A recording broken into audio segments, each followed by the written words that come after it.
Assalamualaikum warahmatullahi wabarakatuh. Gimana nih kabar dari teman-teman semuanya? Semoga tetap diberi kesehatan dan diberi kelancaran dalam menjalankan aktivitas di pagi hari ini. Pada kesempatan kali ini di mata kuliah Manajemen Keuangan Internasional, bareng dengan kelompok 8 kita akan belajar bersama mengenai mekanisme kurensi dan interest rate swap. Tapi sebelum masuk ke dalam materi, saya akan memperkenalkan terlebih dahulu anggota dari kelompok 8. Yang pertama ada Alin Yolanda Putri dengan NIM terakhir 3234. Kemudian ada Nadila Wahyuningsih dengan NIM terakhir 3247. Kemudian ada Alia Putri dengan NIM terakhir 3258. Dan yang terakhir saya sendiri dan di Aziz Dua Ditya dengan NIM terakhir 3268. Sekarang langsung saja yuk kita masuk ke dalam materi yang pertama.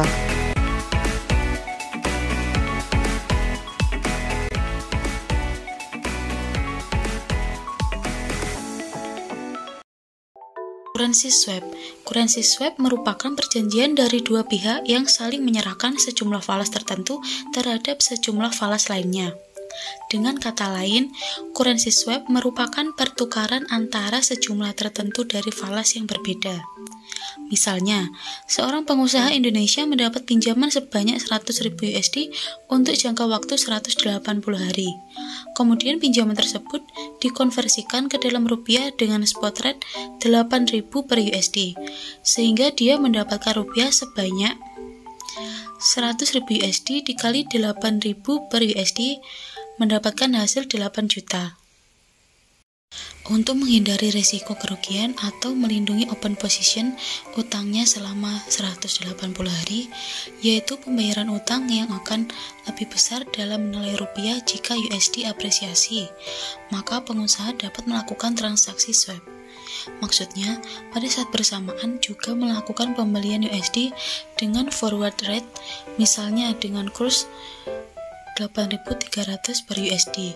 Dengan melakukan swap ini, pengusaha akan terhindar dari risiko kerugian dari fluktuasi kurs falas USD yang memungkinkan lebih tinggi daripada forward rate 8.300 per USD. Mekanisme kurensi swap. Dalam kurensi swap, pertukaran yang terjadi merupakan pertukaran mata uang dengan denominasi yang berbeda. Misalnya, satu pihak meminjam dalam bentuk euro dan ingin dipertukarkan dengan USD yang dimiliki pihak lainnya. Kurensi swap biasanya digunakan untuk mengurangi risiko dalam fluktuasi mata uang. Misalnya, cabang perusahaan Amerika beroperasi di salah satu negara Eropa dengan penerimaan dan pengeluaran dalam bentuk euro. Untuk keperluan investasi, perusahaan membutuhkan dana dan mendapatkannya dengan menerbitkan obligasi dalam bentuk USD. Di satu sisi cabang perusahaan Eropa beroperasi di Amerika dengan penerimaan dan pengeluaran dalam bentuk USD. Untuk keperluan investasi, perusahaan membutuhkan dana dan mendapatkannya dengan menerbitkan obligasi dalam bentuk euro. Tiap perusahaan dihadapkan pada kurensi risk karena adanya ketidaksesuaian atau mismatch antara penghasilan dan kewajiban dengan denominasi mata uang yang berbeda. Untuk mengantisipasi kurensi risk, kedua perusahaan melakukan cross currency swap. Tindakan ini diambil sebagai upaya untuk menghindari atau meminimalkan kerugian yang mungkin terjadi, mengingat nilai mata uang yang berfluktuasi. Melalui cross currency swap, kewajiban cabang perusahaan Amerika dipertukarkan dengan kewajiban cabang perusahaan Eropa. Dengan cross currency swap, perusahaan cabang Amerika mendapatkan pembayaran dalam bentuk USD dari perusahaan cabang Eropa yang digunakan untuk membayar kewajiban kepada pemegang obligasi. Tipe currency swap. Berdasarkan kondisi pasar dan sesuai dengan tujuan, currency swap terbagi menjadi 5. Yang pertama, long term forward contract. Tipe yang pertama ini sama dengan forex forward market yang biasa dilakukan pada interbank market. Namun, karena pada interbank market tersebut terdapat falas tertentu yang jarang ditransaksikan, maka timbullah barter transaksi yang dikenal sebagai long-term forward contract. Bila terdapat dua perusahaan atau institusi yang saling membutuhkan, maka dapat dilakukan currency swap dalam bentuk long-term forward contract berdasarkan kesepakatan kedua belah pihak tentang jangka waktu dan harga pertukaran kedua falas.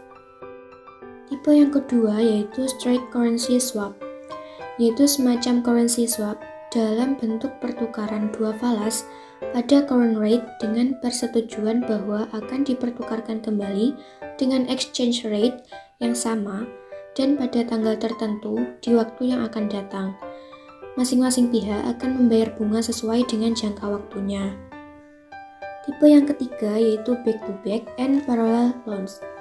Biasanya dilakukan oleh dua perusahaan dari dua negara yang masing-masing memiliki subsidiary di kedua negara tersebut. Misalnya, perusahaan USA memberikan pinjaman kepada subsidiary perusahaan UK yang berada di USA dan sebaliknya. Perusahaan UK juga memberikan pinjaman kepada subsidiary perusahaan USA yang berada di UK.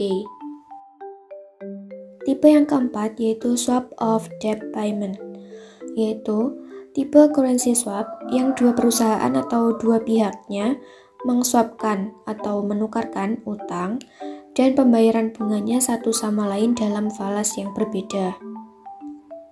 Tipe yang kelima yaitu swaptions.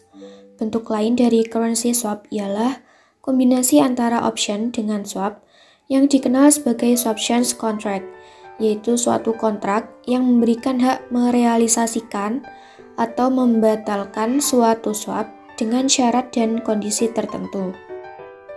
Swaptions ini terdiri dari swaption call dan swaption put.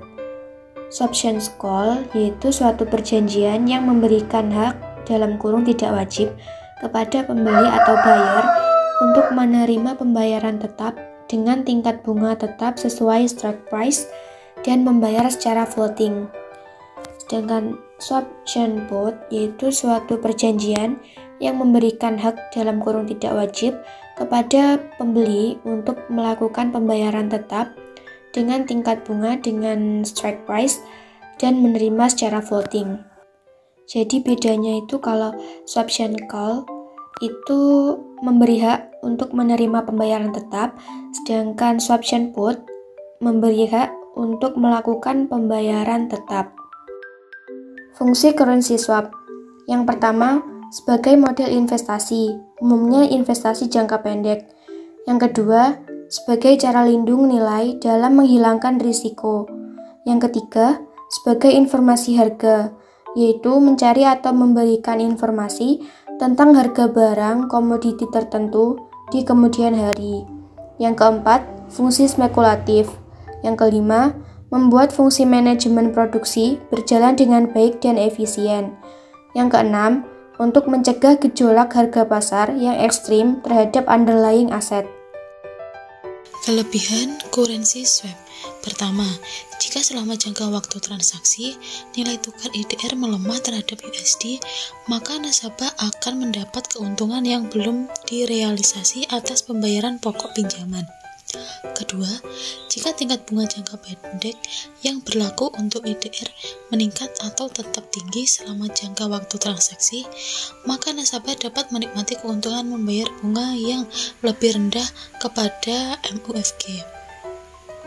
Dengan demikian, nasabah dapat mengambil keuntungan dari kenaikan tingkat bunga yang berlaku untuk jangka pendek dalam bentuk biaya pinjaman yang lebih rendah. Kurangan currency swap. Pertama, pergerakan tertentu dari nilai tukar dan tingkat bunga tidak dapat diperkirakan, dan setiap pergerakan yang berbeda dengan yang diharapkan dapat meningkatkan biaya dari pinjaman yang mendasari transaksi secara signifikan. Jika mata uang IDR menguat terhadap mata uang USD selama jangka waktu transaksi, maka nasabah akan menderita kerugian yang belum terrealisasi atas perubahan nilai tukar atas pokok pinjaman yang mendasarinya. Kedua, jika tingkat bunga di pasar untuk IDR menurun selama jangka waktu transaksi, bunga pinjaman IDR yang mendasari transaksi yang harus dibayarkan nasabah tidak berubah. Oleh karena itu, nasabah akan menghadapi risiko pembayaran tingkat bunga IDR yang lebih tinggi dari tingkat bunga di pasar, yang akan menyebabkan biaya dari pinjaman yang mendasari menjadi membesar. Interest rate swap. Interest rate swap ialah currency swap dari sejumlah mata uang atau falas yang sama, tetapi yang satu dengan tingkat bunga yang tetap atau fix, sedangkan yang lainnya dengan tingkat bunga yang mengembang atau floating. Mekanisme interest rate. Di bawah ini adalah contoh ilustrasi tentang mekanisme interest rate swap. Perusahaan A menerbitkan obligasi dengan bunga tetap 9% atau fixed interest rate, dan perusahaan mempunyai portofolio aset atau piutang dengan bunga mengambang. Di satu sisi, perusahaan B menerbitkan obligasi dengan bunga mengambang LIBOR plus 1% dan mempunyai portofolio aset atau piutang dengan bunga tetap. Tiap perusahaan dihadapkan pada interest risk karena adanya ketidaksesuaian atau mismatch antara penerimaan bunga dan pembayaran bunga. Untuk mengantisipasi interest risk ini, kedua perusahaan mengadakan interest rate swap. Dengan interest rate swap, perusahaan A menukarkan penerimaan bunga variabelnya dan mendapatkan pembayaran bunga tetap sebesar 9,5% dari perusahaan B. Sementara itu, perusahaan B menukarkan penerimaan bunga tetap dan mendapatkan pembayaran bunga mengambang pada LIBOR plus 1/2% dari perusahaan A. Dari hasil pertukaran tersebut, perusahaan A mendapatkan bunga tetap dan mempunyai kewajiban membayar bunga tetap, sedangkan perusahaan B mendapatkan bunga mengambang dan mempunyai kewajiban membayar bunga mengambang. Pertukaran ini menghasilkan kesesuaian atau matching antara penerimaan bunga dan kewajiban pembayaran bunga. Suatu pembayaran neto atau net swap settlement harus dilakukan oleh salah satu pihak yang jumlah kewajibannya lebih besar dibandingkan dengan pihak lainnya. Interest rate swap tidak menciptakan biaya bunga atau penghasilan bunga, meskipun kemungkinan terjadi net swap settlement yang timbul karena penyesuaian terhadap pembayaran bunga selama kontrak swap. Kelebihan bunga tetap atau fixed rate. Berdasarkan pengertiannya, keuntungan dari suku bunga tetap bagi debitur KPR ialah kepastian angsuran. Nilai angsuran per bulan bisa sama atau tetap dari awal hingga akhir masa kredit. Dengan begitu, debitur tidak harus memikirkan nilai angsurannya tiap bulannya. Selain itu, jika terjadi pelunasan di tengah masa pinjaman, debitur tidak akan dikenakan biaya penalti dan tidak akan diminta membayar biaya provisi atau administrasi sebesar 1%. Sistem bunga ini sangat cocok bagi mereka yang memiliki pendapatan tetap dan tidak biasa bermain dengan resiko. Kekurangan bunga tetap atau fixed rate. Beberapa kelemahannya yaitu nilai angsuran yang terkadang sedikit lebih tinggi jika dibandingkan bunga floating. Selain itu, jika terjadi penurunan suku bunga perbankan karena kebijakan yang dikeluarkan oleh Sertifikat Bank Indonesia atau SBI, debitur juga tidak bisa menikmatinya. Jika suku bunga pasar berada di bawah suku bunga tetap, maka suku bunga kredit menjadi lebih mahal, sehingga pengurangan nilai cicilan tidak bisa diterapkan. Hal ini karena jumlah angsuran telah dipatok tetap sejak awal cicilan. Kelebihan bunga yang mengambang atau floating rate.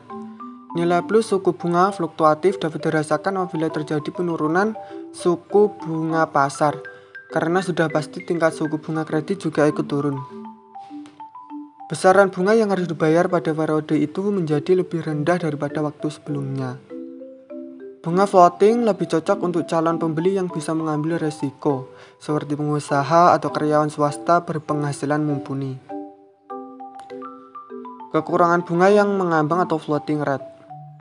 Kekurangannya yaitu naik turunnya suku bunga itu sendiri.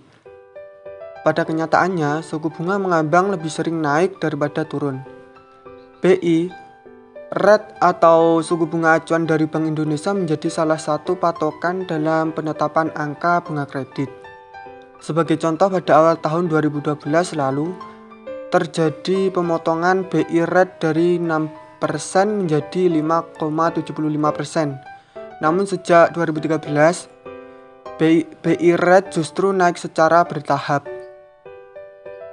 Kenaikan ini tentu akan direfleksikan pada suku bunga kredit mengambang.